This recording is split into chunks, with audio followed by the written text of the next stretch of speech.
Alright, welcome back everyone dito sa latest episode ng Deep Dive with Sir Ronald Llamas, our resident quantum mechanics expert. Pag-usapan natin shortly yung mga latest drones. It looks like Iran now is deploying green drones. Drones na using electric power. So medyo nag-green warfare mode na tayo. Just as we expected last week, this war is not gonna go away anytime soon. Mukhang last night there was a call between Donald Trump and Putin, and President Trump was signaling that he wants to finish the war kasi clearly this is not going according to the playbook, and things are getting very desperate because it looks like, at least on the side of Israel, they're targeting civilian infrastructure in Iran, oil depots. Last night, though, according to some reports, even some residential areas were heavily affected. Electricity grids were attacked. And of course, in Iran, you have a much more hardline government that has withstood the attack by two nuclear powers, and now they're striking back very hard. Many people are affected, including more than 2 million Filipinos in the region. So siguro pag-usapan natin, Sir Ronald, before tayo pumunta sa quantum mechanics at analysis mo ng defense strategy, dahil daming natuwa na expert na rin pala si Sir Ronald, talagang physicist na rin, hindi lang geopolitical expert. Let's talk about also the impact on the Filipino community, Philippine foreign policy. What should the Philippines do? Kasi we have no less than Ambassador Romualdez saying the Philippines, I think President Marcos is in New York, right? That the Philippines will push for ceasefire, for some sort of end to this conflict. Apektado tayo. And then, sir, of course, pumunta tayo sa favorite topic mo, yung mga ideal candidates natin dapat for 2026. Naka-ready na ako, Sir Ronald. All right, sir. First of all, are you surprised that here we are, week two, and reports suggest from both the right-wing media and left-wing media, actually it's Iran which is saying we don't want ceasefire right now, as Trump signals he wants to end this. And per reports by Washington Post, David Ignatius, it looks like it looks like even the Israelis are not sure where they're going with this because clearly the regime is not going away. Well, una, hindi naman unexpected yung Iran war. 'Di ba? Nagpopormahan na sila last year pa eh. No, ang hinihintay lang natin kung ide-deploy na yung mga aircraft carriers ng US at nung dineploy na nila, it was just a matter of days bago nagsimula yung Iran war. Pero yung prospect na yan ay matagal na. No? Ikalawa, ang problema sa US, nagbabago yung kanilang objectives. Noong una, parang Venezuela framework, 2-3 days tapos na. Pero sino ba namang advisor ang magbibigay ng matinong advice na Iran is like Venezuela? Si Lindsey Dudukot Graham, mo lang baka yung si Lindsey presidente, Graham. tapos na. Ilang beses nang wipe out ang military leadership ng Iran. 'Di ba? Almost the entire leadership, mga twice, 3 times na wipe out siya ng Israel. Pero ang ginagawa lang naman ng Iran, pinapalitan. 'Di ba? Ngayon mismo yung supreme leader na yung pinatay at yung successor niya. Pero ang pumalit mas hardliner pa dun sa ikalawa na pinatay. Dahil itong anak ni Khamenei, ito practically yung kanyang COO, 'di ba? Ito yung nagpapatakbo. At ito ay very hardline dahil yung kanyang mga magulang, yung kanyang asawa, yung kanyang anak ay lahat pinatayin ng Israel at saka ng US. 'Di ba? Tapos Well, US denies they were involved in that because they knew exactly this would happen. In fact, the US is also denying that they were involved in attack on oil depots and electric infrastructure. And now, in fact, the US is calling for investigation dun sa killing of 160 school children in Minab. So the US line is quite different on this issue. yes, dahil yung objectives nila ang gulo eh. 'Di ba? Ano ba ngayon? Tatanungin ka, anong objective ng US? 'Di ba? Oh, tapos na yung regime change na objective. Dahil hindi mangyayari. You cannot have regime change merely through air superiority. 'Di ba? Merely through air superiority. Ngayon, regime change by supporting the Kurds, by supporting the insurgents inside Iran. Ang may boots on the ground, mga Israeli special forces lang. 'Di ba? Yun ang boots on the ground. Papasok ba diyan ang Israel? Papasok ba diyan ang US? I doubt it. Especially ang US, no? Boots on the ground, no? At sa ngayon pa lang talaga nakakabuelo ang Iran. ang objective ng Iran is to survive. Di ba yun ang objective nila? Wala namang illusion yung Iran na manalo against Israel and against the US. But if they survive for at least a month, iba yun. That will be a game changer But is dito it sa just ganyan. survival, Sir Liamas? Because my read is the hardliners are thinking, well, they're not only surviving, they destroyed all the American equipments on all the bases in GCC. US is withdrawing their diplomats from different places. They have closed effectively the Strait of Hormuz for 6, 7 days. Parang ang read nila is they're not only surviving, they're actually hitting back. And as we know, they're also using more and more advanced weapons. 14 countries ang targeted so far. So and by the way, both Kurds and Azeris have backed out. I just talked to some of my friends who are from the Kurdish region in Iraq. They're saying they don't want to get involved because Iran is already attacking all facilities right and left there to say, don't mess around with us. And Azerbaijan, the tiny tin pot dictator they had there who was flirting with getting into the Azeri regions of Iran, is now sending humanitarian aid. I think he was told by the Turks not to mess around. So my read, Sir Ronald, is that the first few days was survival. But now it's looking like they're trying to leverage this, especially because world economy is really at stake. Grabe, people don't know it's not only oil or liquefied natural gas, which will take months if not years to recover. Apektado rin pala dito fertilizers. Saudi Arabia, I didn't know, and Gulf countries are major exporters of elements that are important for fertilizers. So agriculture will be affected. All sorts of chemicals that are being used for making plastics, whatnot, they come from the Middle East. That's a very energy rich, and resource exporting region. So grabbing secondary effect, it's not just the price of oil per barrel, but it's everything is being badly affected here. Yes, ang tingin ko pa rin doon is partly kwan pa rin yun, survival. Paano ang tira naman nila, ang atake nila, hindi naman maximum ang damage eh. With minimum damage, maximum yung resulta. Halimbawa, ilang missile ba ang pumasok sa Kuwait? Pero practically tigil na ang oil production sa Kuwait, 'di ba? Because the threat is more important than the actual attack.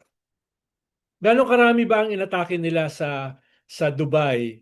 Gaano karami ba ang inatake nila sa Saudi Arabia? Pero imagine mo yung impact niyan sa finance, yung impact niyan sa tourism, yung impact niyan sa mga basic insurance, yung impact niyan ay maximum. Pero yung tama is minimum. 'Di ba? Hindi naman ganoon karami yung missiles na nakalusot eh. 'Di ba? Hindi ganoon karami. Siguro less than 2-3% lang sa missile sila ang nakalusot dun sa protection ng mga Gulf states, especially Israel. But kahit isa, dalawa, tatlo lang ang makalusot, the impact is maximum. Diba? Parang itong Strait of Hormuz. Practically, yung entire Iranian Navy ay wasak na. And yet, they can still close the Strait of Hormuz kahit wala na yung Because Iranian the Navy. real navy is with the Revolutionary Guards. It's not the conventional Yes. navy using Kaya, open gates. Yeah. maglagay ka lang ng 500 aquatic mines. Aquatic mines sa Strait of Hormuz, tigil na yan. And it will take years bago matanggal yung aquatic mines na yan. How much does an aquatic mine cost? $100 to $200 each. Diba? Ganun lang ang presyo Bakit niyan. Sir Ronald, parang Kung alam mo presyo lahat ng yun, mga sabotage, pati mga presyo sa merkado.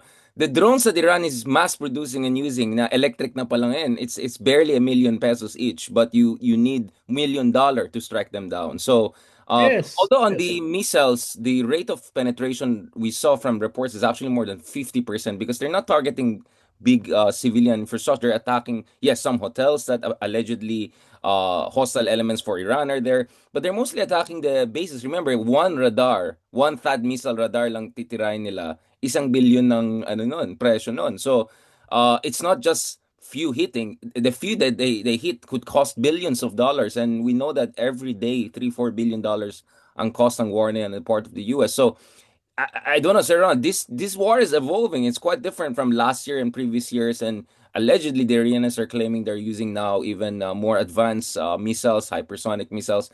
But the thing kasi here is, remember what Stalin said, quantity is quality, diba? They just can send so much drones and missiles over and over and over again, which makes me wonder what are the implications with China, because China is a much bigger country than Iran. They can mass produce even more than Iran, drones, missiles, and all, and we can talk about that. And unfortunately, yung mga DDS and all, gagamitin nila yan for fear mongering. But I'm just saying, we have to be realistic also about our strategies and counter strategies here. But before I go there and we go to my ideal candidate, Sir Ronald, just last point on this, ano naman dapat ang stance ng Philippine government? Because my sense is, you see casualties. Isa sa ating kababayan ang namatay sa opening hours of the war. Um, sa Israel. We have Indians and Bangladeshi overseas workers dying in Gulf countries. Millions ng ating kababayan nandyan. Millions of Indians, Bangladeshis, hundreds of thousands of Thais are in the region. Hindi kaya dapat magsama-sama yung labor exporting countries. Some of us are close allies of the US. Maybe we can push them to have a more reasonable position on this issue. I don't know about Netanyahu government. He has his own world. But at least with the US, hindi kaya we have to talk to them more because our citizens are affected. 2 million OFWs are in the region. Yes, pero hindi naman tayo papakinggan ng Israel at saka ng US eh. No? Hindi tayo papansinin nun. No? They have an evolving strategy. No? Kaya mismo yung kanilang strategy na nag-evolve ay ang hirap maimpluwensyahan. Dahil nga nag-evolve eh. No? Ikalawa ay ang very basic naman dito ay protektahan yung ating mga OFW. Pero in practical terms, you can only do so much. No? Ang proposal ni Vice President Sara Duterte ay Can we go sunduin back? Yeah, can we go to that? Sorry, I yung missed that. aeroplano. Yung ating OFW, katulad ng ginawa niya no COVID, sinundo yung mga stranded na mga taga Davao sa Manila at From Manila. inuwi sa Yun yung Davao. analogy niya. Like bringing 2 Oh, million people from a war yes, zone madali lang naman daw is gawin like nun, bringing no? 12 people from Manila to Davao. That's her analogy. Yes, Yun huwag yung nakalimutan, more than 2 million yung Pilipino sa Middle East. Ikalawa, may gera. Ibig sabihin, maraming mga bansa ron may no-fly zone. Dahil ang daming drones, ang daming missiles, no, ang daming mga fighter jets ang naglalabanan. Di ba? At ikatlo, konsultahin muna niya yung mga OFW kung gusto nilang umuwi. Dahil parang hindi ganun karami yung gusto umuwi. Dahil mas sanay naman sila sa ganyang sitwasyon eh. 'Di ba? Mas ganyan. Tapos hindi naman ganun karami yung OFW sa Iran. The last time I was there, noong 2016, there was just a few hundred na mga OFW na nandun, no? But what Kaya about the one in yung sinabi Kuwait, ngayon, in Bahrain? data. Because those states are being hit hard eh. Yung Bahrain and Kuwait. Medyo mas Yes. matindi yun. Oh. Oh, yes. Pero in a way, hindi yun yung talagang gera na nai-imagine natin. These are targeted Oh, attacks. these are US bases being targeted. Start Yeah, just to be targeted clear. Yeah, yeah, attacks. yeah. Hindi siya talaga gera, no? Yung as we know it, no? As we know it. So what about the Tapos economic yung mga part, Sir Ron? DDS, Mm. ah, ah, patuloy yung kanilang propaganda na because dahil malapit daw tayo sa US, ay bobombahin tayo ng Iran. No, hanggang ngayon yun ang ginagamit nilang narrative, no? Alam mo yung kung kailangan nilang pag-aralan yung missile system ng Iran. Yung pinaka long range missile ng Iran, ang tawag diyan Sejil missile. Ang maximum range na ay 2,500 kilometers. So hanggang Yung India ikalawa lang siguro at most, yeah. Oh, yung ikalawa nilang long range missile, Khorramshahr missile. Khorramshahr missile. Ang range niya is 2,000 kilometers. Yung ikatlo nilang pinakamalaking missile, no, ang tawag diyan ay Gadar 100. Yan ay 1,800 kilometers. Ang Pilipinas ay 7,300 to 7,400 kilometers away from Iran. Kaya kung sakali na foolish enough yung Iran na magpadala ng missile sa Pilipinas, babagsak sa China. Sasabog Mas siya sa China. matama nila yung aliado. Actually, they Sa, can more target Russia and China kaya, than us. kaya medyo lecturean mo ng kaunting geography Uh, itong mga kaibigan mo ng mga DDS. de, No? syempre, It's kasi so nga Sir funny. Ronald, It sounds so funny, no? wala pa naman kasi tayong Gucci at Rolex, kaya wala tayong karapatan mag-analyze. Pero kinabahan ako Sir Ronald once you went down each missile. Sabi ko, don't tell me. You're gonna analyze the solid fuel. I mean, let's not, Sir Ronald, please, let's not go there. Baka yung mga Hindi, MIT hindi, friends. Paborito ko pag-aralan yung mga missile systems eh. Kaya nung Alam ko sinasabi ng suicide PBS, ano ka Sir Ronald, pero please, kasi yung mga MIT followers natin ay baka magduda na bigla sa'yo. Parang until now, believe na sila biglang, wait lang, ano sinasabi niya? Like baka mag-solid fuel versus liquid fuel analysis ka or something. So, I want to stop you there, Sir Ronald, because your stock's value is very high. I don't want to damage your brand. Kinabahan ako when you went one by one through the missile, like, don't tell me mag-aerodynamic analysis to si Sir. si Jill, Koramsar, at saka Gadar Oh, 150. Sejil, meron ka bang Sejil, oh. At Yan yung Khyber Shekan, pinaka-range Khyber missile. Shekan. Yeah, meron pa silang Khyber Shekan. They claim it's Mach Oo. 10, Mach 15. Um, in terms of economics, Sir Ronald, even if this is not a full-out war because targeted yung mga attacks, um, but do you think the Gulf region will be the same after this? Parang medyo nakakatakot yung, I mean, again, we don't have to look at all-out war, but like the uncertainty, like will it be even the same region anymore after this? Unless No, they got to deal with Iran and go to reconstruction mode, which game is not changer yan impossible. eh. Yun nga eh. Ang pinakatatamaan dyan is the Iranian economy. Nung sinara nila yung State of Hormuz, sila yung pinakatatamaan dyan economically. But they don't care. Existential yung kanilang battle. Huwag niyo kalimutan they're fighting for their existence. This is the At kung regime, by the way. The existential, people are kung not, yeah. kung zero-sum game ka, you have nothing to lose. You have nothing to lose dahil existential na yan eh. Dudurugin ka na eh. Hindi ka na makakabalik. No? Hindi yan regime change. It's the total change ng Iranian society. No? Babaguhin mo talaga yan. No? At imagine mo, sisingilin yan. Yung mga Revolutionary Guards. Pero hindi yan mga pushover. Gano'ng karami ang Revolutionary Guards? More than 200,000. Yeah, Gano'ng 250,000. karami? Yes. Diba? Gano'ng karami yung Kasi militia ng Revolutionary Guards? 500,000. 400,000. Yeah, Diba? 500,000. Yeah. Gano'ng karami yung regular army nila? 600,000. 500,000. Yeah, so Diba? 1.5 million. Yeah, basically. Hindi yan ganun kadali na durugin. No? Lalo na kung karamihan dyan ay mga fundamentalists, no? Na willing to die. Ideological, yeah. Oo. Dahil theocratic state yan eh. Yung kanilang gobyerno, yung kanilang state, ay also yung kanilang religion. Baka hindi natin nauunawaan yung ibig sabihin nun. No? Hindi ako supporter ng Iran ha. Dapat talaga mabago yan. No? Pero not that way. Not that way. Hindi No, that's mababago what I'm yan. saying. The people are who are most suffering are ordinary civilians. It's the economy, Yes. world economy. So, kamusta ang sitwasyon dyan sa Pilipinas? Because things here in Europe is horrible now. Gas prices are going crazy. Kakabanat ko lang sa gobyerno kahapon tsaka kanina. Yeah, Dahil what's going on with the economy sa Pilipinas? It looks di doesn't nila look good. na-control yung pag-increase ng oil. Yung Petron nag-increase ng konti. Tapos all the others nag-increase ng more than 20 pesos. No, overnight. Meron naman silang buffer stock na binili nila sa rumang presyo.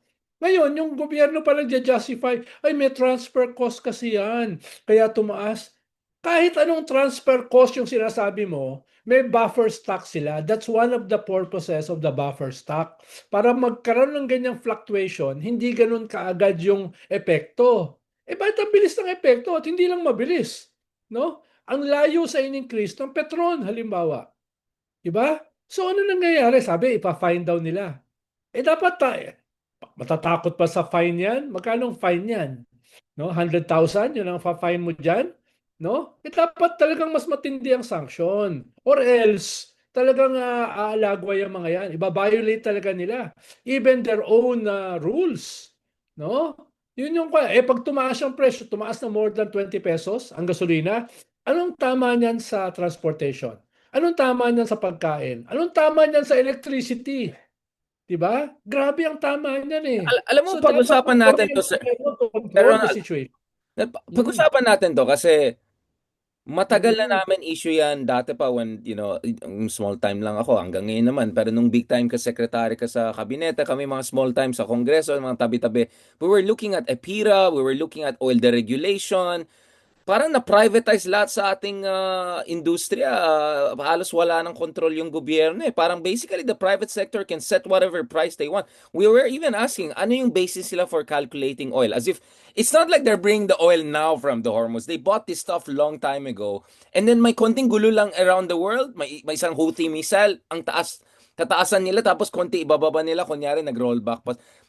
I'm sorry, Sir Ronald, this looks like Mickey Mouse Yes to and me. no. Yes and no. Kahit deregulated yung ating oil industry, meron pa rin diyang rules. Halimbawa, bago magtaas yung mga oil companies, magsasabi pa rin sila sa gobyerno.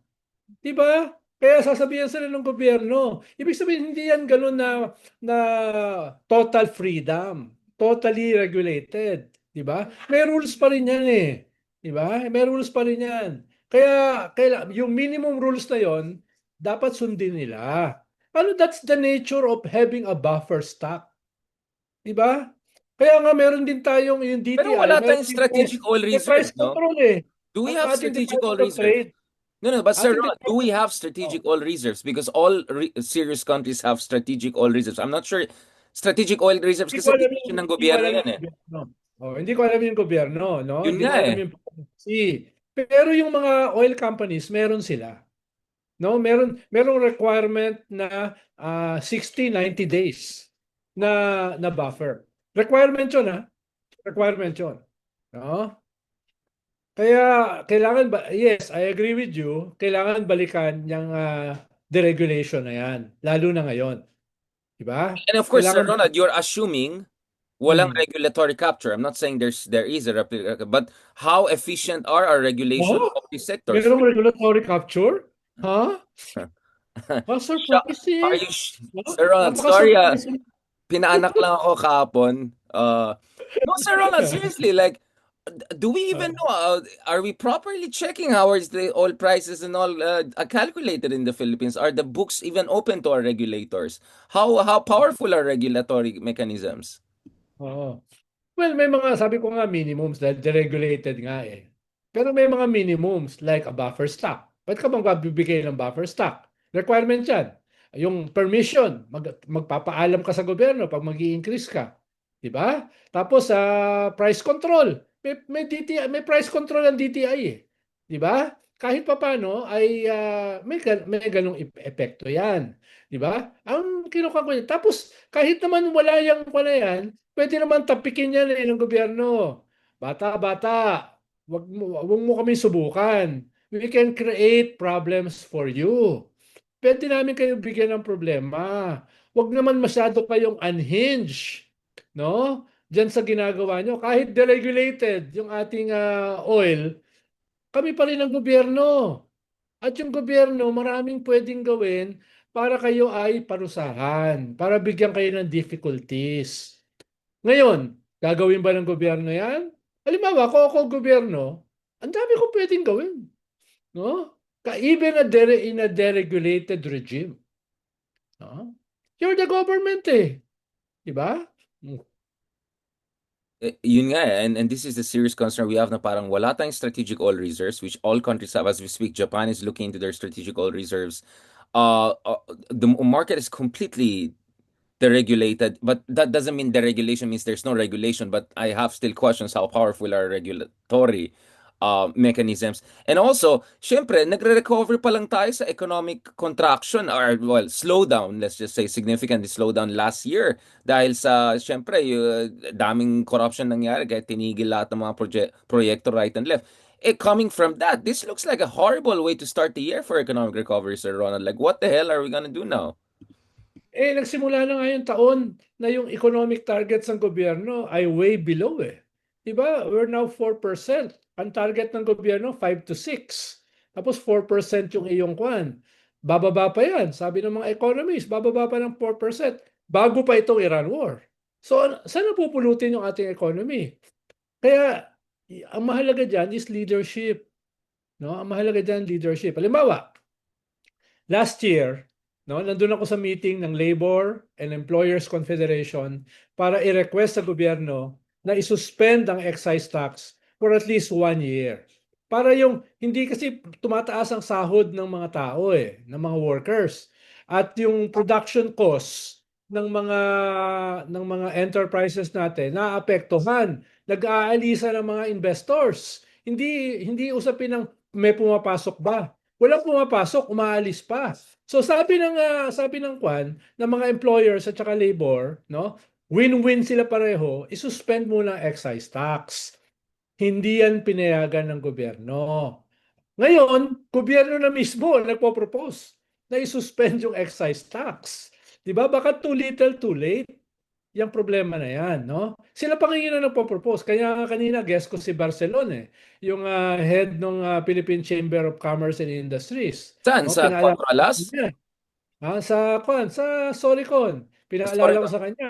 Di ba, Masyado ka chairman? kasing celebrity, sir. I cannot keep up with all your programs. You're all Kaya over. di ba, chairman, pinag-usapan natin yan last year. I was there in the meeting between labor and capital. Nag-agree tayo lahat. Very rare. Very rare na nag-agree ang trade unions at saka Employers Confederation. Ano yung pinag-agreehan nila? Excise tax. Tapos ngayon, yan ang gobyerno na nagpo-propose. No? Ang tanong ko, baka too little too late. Baka kinakailangan mong dagdagan pa yan. 'Di ba? Dagdagan pa yan. At ngayon, yung proposal mismo ng gobyerno, ang bagal. Ang bagal. 'Di ba? You're in the middle of a crisis. Although a crisis is also an opportunity. No? It's an opportunity para pigilan ang corruption para may extra revenues ka na ma-offset nung pag-suspend ng excise tax. Meron kang opportunity ngayon para mag-ayos ng iyong management, governance, para yung tax collection mo is much better, 'di ba, than a corrupt system of tax collection. 'Di ba? So, it's an opportunity para mag-ayos yung gobyerno, no? Para ma-offset yung mawawalang revenues. Kung ganun ang pagtingin nila, no? Kung ganun ang pagtingin nila. So, you're the government, ang dami mo pwedeng gawin.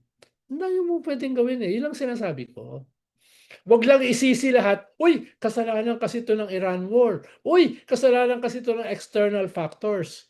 Yes, pero marami ka pa rin pwedeng gawin internally. Diba? I mean, Yun lang naman. during COVID-19, we responded to global. That was a massive exogenous shock. Pero actually, we did Yes. expansionary monetary policies. Si joke no pa yung governor back in the day. So actually, the government has many ways to to do counter-cyclical policy intervention. Well, at least that's the technical term. Correct. And yun nga, like I just don't like this idea na helpless tayo and everything like that. And you're absolutely right, 'di ba? Sabi nga ni Ram Emanuel, 'di ba? Never parang waste parang a crisis as an opportunity Let, to let, 'di ba? Never never let let a a crisis crisis go go to to waste. waste, 'di ba?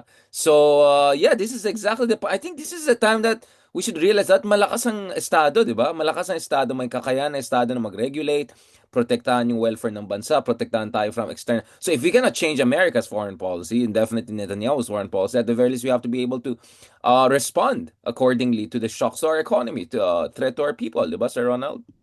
Yes, yes. Inuulit ko, kahit deregulated yung oil industry, the government is still the government. No? Pwede mong sabihan, mag-ayos kayo, share the burden. Bakit consumers lang ang mag-share ng burden? Bakit kayo, wala kayong kwan? Wala kayong i-share, tapos yung iba sa inyo, pakikinabangan pa itong crisis? Hindi pwede yan. Pero you have to drive the fear dito sa mga kwan na ito. Profiteering na ito. Itong mga kwan na ito. Siyempre, yung mga yan, gusto nila, kumita sila sa crisis at the expense of the consumers. Parang COVID. May nakinabang sa COVID eh. Mas PPE. yumaman pa yung ating mga billionaires during COVID. Di ba yung Di mga ba? Lamborghini ang dumami sa BGC nung panahon ng Yes. Farmal? Wala akong sinasabi. Oh, yeah. Oh, di ba? Pero mo binili natin ng 600 na binili natin ng 3,000 pesos yung yung COVID vaccines Yung natin, yung Chinese, Sinovac. Sinovac? Tapos Oh, yeah, yeah, binili yeah. ng Indonesia 600 pesos. Binili I natin wonder where did the extra go? Yung like the oh, di ba? 80% go. Oo. Oh. Kaya yung crisis can be an opportunity, no? Hindi lamang sa mga profiteers, para sa mga gustong mag-ayos, yung gustong i-improve ang government service, no? But Sir Ronald, it's also an opportunity na why should we have millions of our people in conflict zones to begin with? It's not like this is the first Gulf War. This is probably the worst Persian Gulf War Hindi, in. iba pang usapin yon, Yun nga, no? pero why should we rely on labor export as a way to pump prime our economy when in fact we can do other things to create growth? Kaya nga sinasabi namin, manufacturing, industrial policy, we have to create growth inside the Philippines. Yun din ang inisip ko, like parang naka-autopilot tayo, umaasa na lang tayo sa Yan external. nga, yung pinakamahalaga, human development eh. Tingnan mo ang Taiwan at saka Singapore. Wala naman masyadong natural resources yan. Anong dinevelop nila? Human resources. No? Yun ang ginawa nila. Tayo naman may capacity tayo to do that eh. Ang problema, natural resources, human resources, hindi natin nagamit. Diba? Nagamit pero nagamit ng ibang bansa. Napunta sa Europe, sa Correct. Middle East. How do you think this, no offense, but like what was Dubai 60 years ago? Like what was Qatar 40, 50 years ago? Tayo mga Pilipino, mga Indians, mga Bangladesh, we're the one running the show there, the Lebanese, among other things. So, sayang to see our human capital actually contributing national development elsewhere aside from our own country. So, we have to have a way na mag-generate tayo ng employment growth dito. And this is something I've been talking about for more than 10 years, di ba? And now it's yet another reminder, why should we have millions of our people in conflict zones? Of course, if you Parang choose to proposal stay mo there, ba? that's another thing. But my point is to begin with, they should rather Hmm. be here with their own family, their loved ones, their culture, their country. Parang ang proposal mo, magkaroon tayo ng welfare state with a strong activist leader. Which is a perfect segue to my. You saw what I did there, Sir Ronald. You saw what I did there. So, which brings us to the ultimate part of our conversation today, Sarah, habang umiinit tayo. Para first time na hindi tayo nagbanter ng 40 minutes, tas 5 minutes lang yung analysis. Like, my God. Like, it took a very horrific conflict for us to really focus our minds here properly. But, Sir Ronald, let's go to the last part of discussion. But this is a very important part. I know, once again, dami naman nag-bash sa akin because they don't read between the Oh, lines. may endorse ka eh. Oh, I saw your mail. Ideally, sabi ko, ideally, Wow, endorser pala. Oy, Sarah, alam mo naman, Sarah, tayo bilang mga very professional journalists na ang daming programs, I lost track of ilan mga programs. Para saan ka galing? 4 alas? Hindi. Galing ako sa, ay, tapos ka na siya. Ay, hindi, may taping pa ako dyan. Like, sabi ko. As, ano ba sabi namin nila, Gucci sa atin?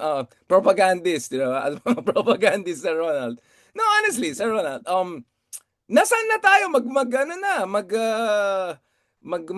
April na. Where are we in terms of the conversations on standard bearer among other things? Oh, by the way, you lost our conversation yung isa pang Quadcom namin. I made the case also for Riza Ontiveros because if you look at Riza, she did very well dun sa mga areas na if you look at the electoral map right now, ay maraming mga undecided. So if you look at the electoral map of Riza in the 4 elections she ran, di ba? From 2013 onwards, ang Sarah, stop it. Come on! Stop it! Stop it, Parang, Ronald. Stop parang, it. parang ka nagpapaliwanag sa presinto. Hindi presinto to. Yung I was dating sa akin. explaining. I was Kaya explaining. tanong ako. Pipigilan ko na, pipigilan ko. Alam ko ikaw ang unang magre-respond dyan sa aking ideal candidates. No, I'm just saying there's an argument to make for each of these candidates, for Kiko, for Riza. Riza also has a strong case. Uh, yan ang problema sa Ronald. Ay nako, mamaya ipakita ko yung map, 'di ba? Yung parang if you look at it, she does very well in the undecided areas.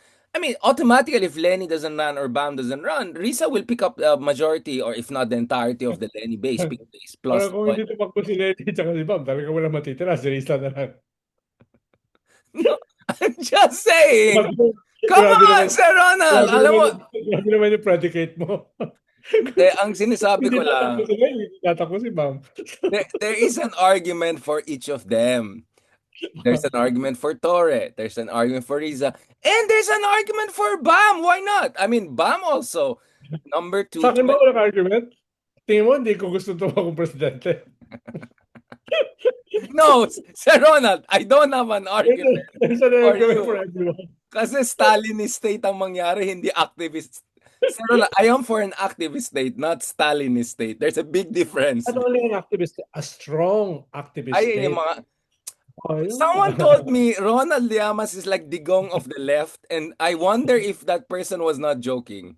Sometimes. Para sabi na, alam mo tong Ronald, pag ito maging presidente, parang digong lang yan eh. Pero digong natin. Parang sabi ko, joke ba to or warning ba ito sa akin? At Mrs. Ronald, medyo you're making me worry.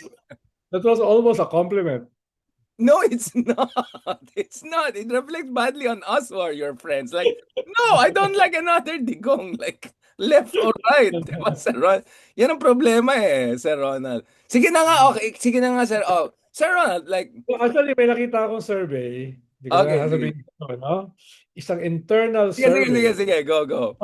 na ah 39% si Kwan, si Tara.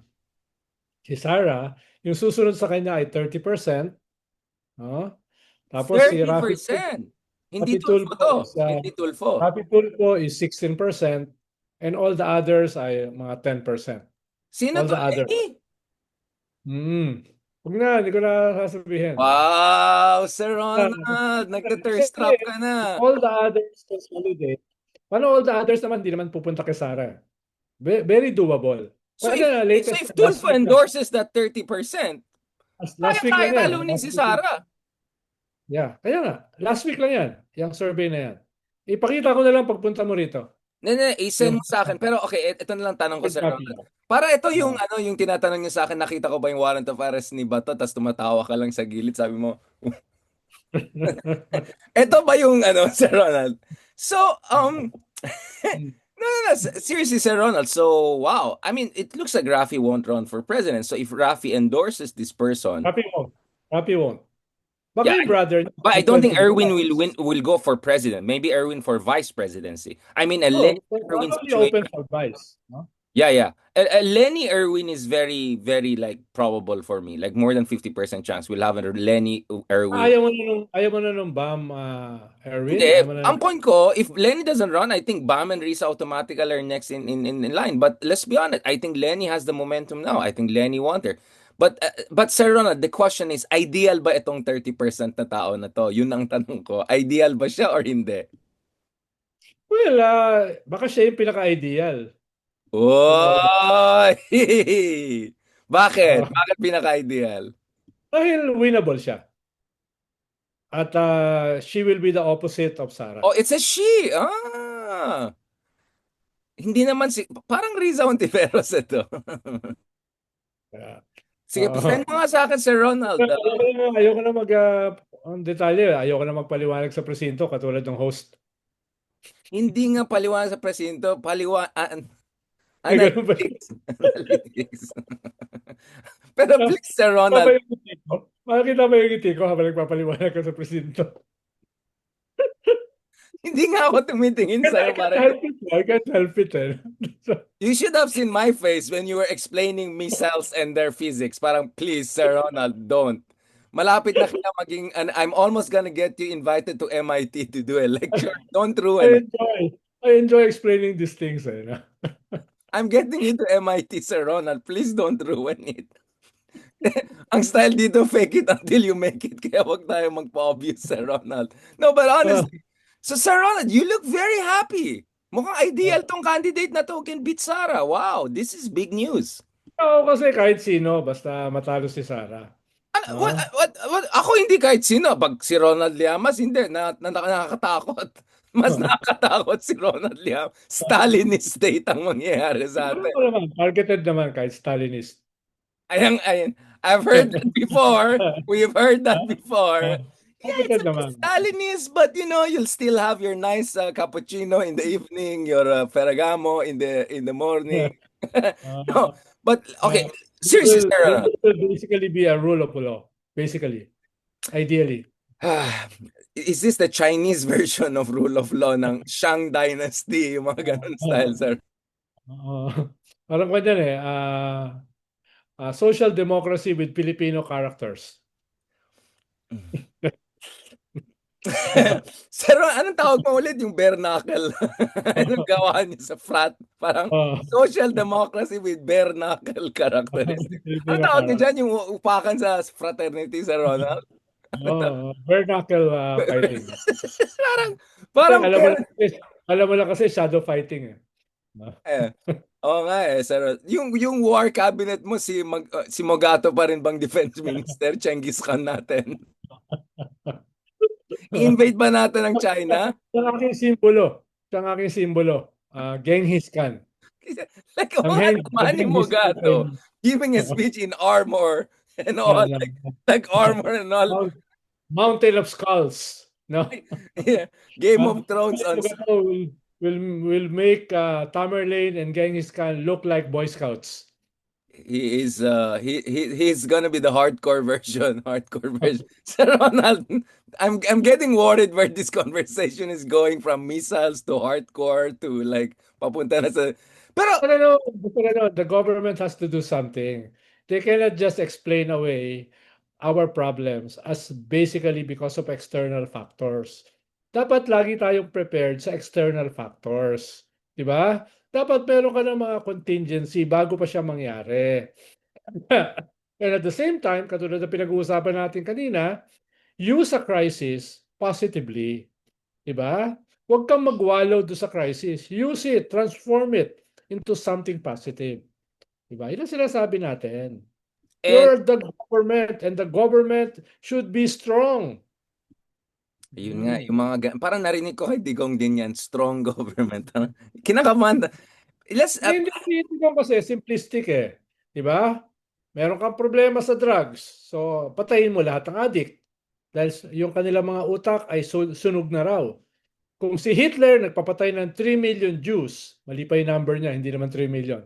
Kaya ko rin magpapatay ng 3 million addicts. Di ba ganun ka-simplistic eh? the horrible mindset like that. Yeah. I-invade tayo ng China, no? Wala tayong magagawa laban sa China, so kaibiganin natin. No? Was Duterte fascist to you? I mean, let's put it that fascist light pa siya, fascist pa siya. How did you see? He's more a sociopath. I'm not sure that's mutually exclusive. If anything, I think for sociopaths are perfect fascists. Hindi, fascism kasi is an ideology eh. Organized siya, meron siyang ano. Ito wala. State, di ba? A national security state. A state which is always at war. Yun yung fascism. Tingin ko ay hindi ganun ka-intellectually motivated si Digong para maunawaan kung ano yung ibig sabihin ng fascism as an ideology. More siya sa isang a serial killer, a psychopath, and a populist. A mixture of the three. More a demagogue. Basta demagogue lang siya. Yung what the Greeks were warning. You medyo demagogic yung kanyang tone. Pero yung kanyang political construct is a combination of populism, no? Authoritarianism, no? At saka yung character niya is a psychopath. So yung tatlong combination, ang tingin ko yung Dutertismo. No? Not ideological like fascism. But you know what I found interesting, Sir Ronald, is that usually the leftist argument against fascism is wala daw ideology ng fascism aside from cult of action and violence. What you're saying is that Digong is even less ideological than super thin ideology of fascist. Like ganyan siya kasabog. Is that what you're saying? Yes, hindi naman siya ganun kasabog. Pero hindi siya ideolog. Hindi siya ideolog. No, hindi siya. At wala sa kanyang grupo ang ideologically inclined. Diba? Kaya wala siyang mga kwan. Wala siyang mga Goebbels, di ba? Wala siyang mga Goering, wala siyang mga ganon eh. Wala siya ng ganyan. Ang meron Meron siyang siya, Harry Roque. Meron siyang Harry oo, Roque. kasi laki ni Goring, si Harry Roque. Pero yung utak, hindi katulad ni Ronald, Goring. ano na naman, sir? Nag-body shame ka na naman. Tsaka si Goring, TNL yun. Tsaka, TNL yun, hindi TNL. na ako magsalita, baka may madulas na naman. But Sir Ron, wait, I haven't seen much from Harry Roque since last time na ninam-nam-nam-nam niya yung snow. In Vienna ba siya? Hindi ko siya naabutan sa Hague the other week. Vienna, nasa Nasaan pa Vienna talaga siya. siya? Sa Vienna siya. Oo, nanganganib siya sa Netherlands eh. Dahil ang kaso niya, human trafficking eh. Very sensitive ang kwan dyan, ang Netherlands. No? Europeans. Pero wala na kasing sumeseryoso sa kanya eh. Wala na sumeseryoso sa kanya. Wala na nag-guest sa kanya. Nag-guest na lang sa kanya, Storycon eh. Oo nga, ba't kayo pumabatol sa kanya? Alam mo, hinintay ko pa rin kailan yung maging guest si Bato. Like, nasaan na si Bato? Wala na siyang position, wala. Kulang, pero sinisahot pa rin siya, no? Sarap buhay. Oh, pero nag-file na lang case sa kanya si Shelo eh. Para tanggalan ng sahod tsaka benefits. Grabe. Sa ano maging ano siya, maging karton senador, yung walang position, walang sahod. Ano, Oh. honorary senador, ganun ba yung tawag diyan kung wala ka ng Oo, lahat? katabi niya yung yung Cartoon Network ni Digong. Tapos pinipray over din siya, no? I'm not sure. I'm not sure ganun ka-level ng love kay Bato. I think Digong is still Bumalik ka na rito. Bumalik ka na eh, rito bigyan eh. may gera na nga ang mahal-mahal ng ticket kaya Alam nga mo, nag-fundraising na ako dati eh. nung walang gera, hindi ka makabalik. Ngayon may gera, hindi ka rin makabalik. Hindi, So babalik ako. Maghanap ako mo, ng ano. Ano ayusin mo kayang yung mga rota ko? dokumento mo. Para kasi Singapore na Marcoleta lang. eh. Para Hmm? kasi Marcoleta, sisinungaling lang, hindi pa maayos. Hmm. Nakalimutan ko nga si Marcoleta. Biglang So, binalik mo pa siya. napanood mo yung kanina, yung kanilang Hindi. exchanges, si, Hindi. si Ano Ping naman ginawa Lacson. ni Marcoleta? Kanina, yung buong Senate session. Debate lang nila ni Ping Lacson. No? Mhm. Kay horror, kay horror. Sir Ronald, thank you so much, Sir Ronald, for sharing your wisdom from quantum mechanics to projectile physics, all the way to oil market, the regulation. And of course, we ended on the most important point. And then biglang, ay, hindi ko sasabihin sino. Nagda-thirst trap ka lang. Tapos, pero it's a she. Hindi siya ideal, pero ideal siya dahil mananalo siya. Para sabi ko, ano ba talaga? Mahirap ka talagang kausap, Sir Ronald. Wala bang clue sa Ronald? Ano tong, Doon ano, ako nagpaliwanag sa presinto. Sir Ronald, anong letter meron dito itong tao na to na kayang i-defeat si Sarah? Wala ka man lang ano naman, konting thirst trap naman, Sir Ronald. Sabi ko lang nga, she's the opposite of Sarah. Diba? So, Medyo mababang, it's a very low bar. Like, ang daming pwede maging, like, no offense. Pero yung explanation niya na pwede mo tulungan yung mga tao na 2 milyon sa kabila oo. ng mundo, the way na pwede mo dalhin tao sa Manila, medyo madali maging opposite of that, Sir Ron. That's a very, that bar is easy to, surpass by orders of magnitude, Sir Ronald. Thank you, Sir Ronald, for sharing your time and wisdom as always. I think the MIT plan might still push through because I stopped you from saying something na biglang magduda sila. But does he really know aerodynamics and quantum mechanics? Like, kasi hanggang ngayon, believe na believe sa... alam mo, yung ma-impress sa'yo Harvard, okay lang sa akin, Oxford. Pero yung MIT, ma-impress sa'yo Sir Ronald. That's quite a high bar. Pag MIT ang ma-impress sa'yo, sir, kinakabahan na ako na... Kaya palang dami nabubudol sa mundo, no? Ayoko sabihin Epstein, pero basta, basta Sir Ronald. I'm very glad, Sir Ronald, na hindi ka naging right-wing, hindi ka naging opportunista because you're a very talented man. You're Mr. Talent, ano yung talented Mr. Ripley? Yung, like ikaw. Napanood mo, ha? Napanood mo. Favorite ko May tatlong yan! version na yun, ha? May tatlong version Ay, yun. tatlong version. The Alain Delon, which ruined his career. After that, he played Ripley so well, no one hired him as a matinee idol, kahit napaka-good looking niya. And then the Jude Law and of course, sino yung nag-play sa kanya, si Matt Damon. And then Yeah, yeah. the third one, Netflix one, is Meron the pang best. latest. Meron pang latest. The Netflix is the best because it actually, Tom Ripley tries to replicate the life of Caravaggio in Italy. Yeah. Basically, yung Yeah. bloody, talented, like it's amazing. It's amazing. So, Sir Ronald, to be honest, a part of me sometimes thinks you're like our Mr. Talented Ripley. Parang, parang hindi magandang comparison yun. Hindi, para siyang yung Parang, compliment. parang tinatawag mo ako masamang tao. Parang Oh, lang, ha? wait. Before our MIT friends give up on you, you just said kanina, you take as a compliment to be compared to the Digong of the left. And then now you're saying, hindi compliment, I say talented Mr. Replica. Wait lang. I'm having a hard time, Sir Ronald. Dahil may pagka-sociopath. Hindi psychopath. May Yung isa pagka-sociopath. psychopath, yung isa sociopath. Parang ganun. Aba, psychoanalyst ka na rin, Sir Ronald. I'm very impressed. I'm very impressed. On that Oh, note, Sir Ronald, na mali yung ginagawa niya, pero ginagawa pa rin niya. Yung psychopath, wala siyang concept of right or wrong. No? No. Mm. kinakabahan talaga ako sa Sir Ronald. Mga serial killers, psychopath. So, yung mass murder versus serial killer, yun yung distinction mo. But anyway, baka matulis tayo, we might say something. Thank you so much, Sir Ronald. I really appreciate it. No, no, no, honestly, we're looking forward to catching up in person and all. By the way, dun sa Manila House, the next one we're gonna have later this month is my former professor, Winnie Munsud, Heidi Mendoza. We're Nakita gonna ko have na eh. nakita mo na, di ba? So, Nakita ko na yung program eh. Pero sabi wala ko, nang toxic masculinity. babalik pa rito yun by that time? Parang walang balak bumalik. Hindi, nagre-raise pa ako ng pera.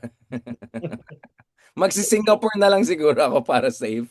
Kaso Sir Ronald, parang kalating milyon na yung economy ngayon. Grabe talagang With kalokohan. that time, nag-quadruple na yung presyo ng Yeah, plane fare.